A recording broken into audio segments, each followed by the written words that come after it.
And a bit of an update on how I'm going to actually process these with the sanding. So instead of putting the putty filler straight on, I am actually sanding this first. And that is so that I can actually get rid of the seams through sanding. And the way I'm doing this wet sanding is I got some water here.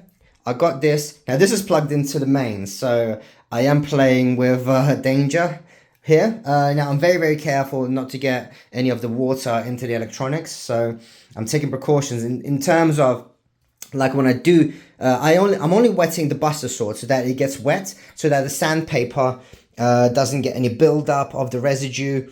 And then, so I'm sanding it with around 80 grit. And when it starts to get built up and it starts to get warm, I move on to a different area. And remember, we're working with PETG here, so it can endure a bit higher heat. But obviously, I still cool it down with cold water. So the cold water doesn't actually touch this. It's just touching the sandpaper.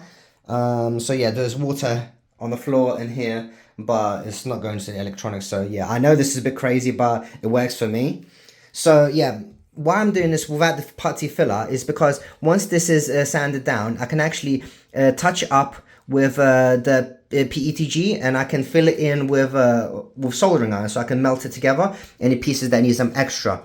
Because if I got the putty on top and then I realized that I needed to touch a bit up, filling it in with the more PETG is going to be a nightmare, because it's going to be mixed with filaments, and PETG is just going to be awkward. So yeah, this is why I'm sanding it first.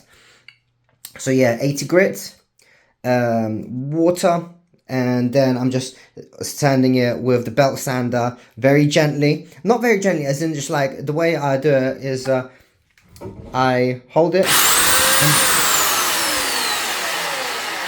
and only then do I put it down. So there's a quite precise technique that the way I do it.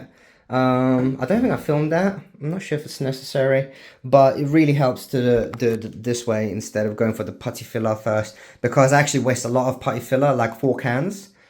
And this actually will help bring the weight, because this one is actually 2400 grams rather than the 2100 before, with the PLA ones that I had with 8 segments. And that is because this version 2 of the Buster Sword has much deeper holes, and these deeper holes, dents and scratches, create a lot of vertical shells. So yeah, that really increased the weight. It's increased about 400 grams. Bear in mind, we've got 2 more magnets. So yeah, there is a bit of a build-up, but I thought it would actually reduce the weight because there's only 4 segments instead of 8. So yeah, turns out is heavier. So I'm trying to reduce the weight as well by sanding it down first, get rid of some of the plastics. So yeah.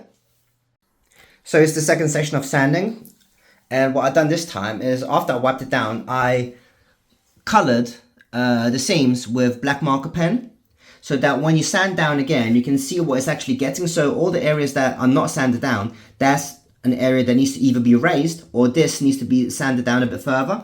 So that's a little bit of a guideline. So this, for example, I haven't sanded at all yet, so you can see it's like black. This I started sanding, so clearly it's not even yet. But this is a good guideline for sanding.